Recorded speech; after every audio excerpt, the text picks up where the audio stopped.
Some existing methodologies for artistic research may be worth considering when you are designing the specific methods most appropriate to your project. Transfer can refer to a systematic methodology of addressing a discourse outside music and adapting its terminology to music. New knowledge is created in the gaps that exist between the original discourse and your musical domain. This can be a very creative exercise, where the researcher adds value to the discourse in an interdisciplinary way, using their own critical thoughts to compare the two disciplines and then creatively adapt or create new categories.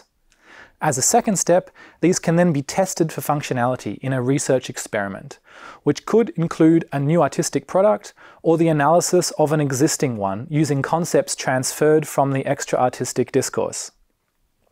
In music, this could include, for example, creating a set of musical terms based on those transferred from a non-musical research discipline.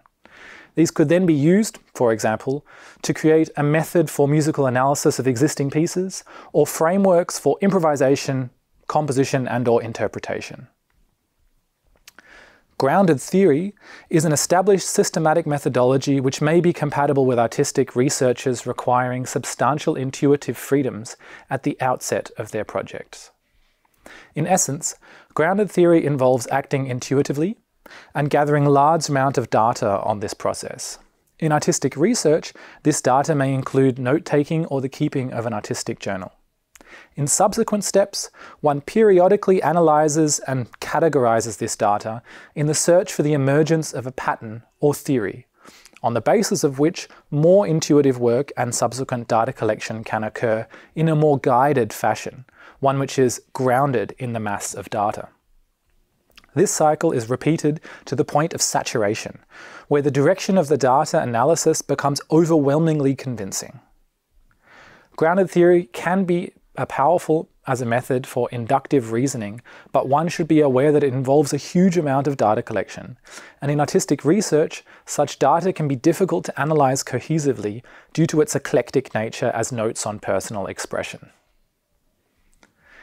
Another important methodology for consideration is that of a sort of critical reflection, which is self-guided and self-directed.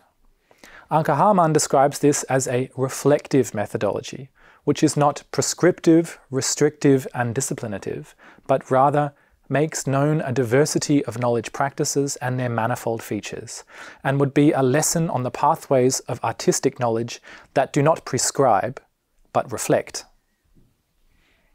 In fact, when considering the methodological definition of artistic research in this course, the functional symbiosis of artistic intuition and cognition, it becomes clear that the act of self-reflection is central to the singular methodology of artistic research.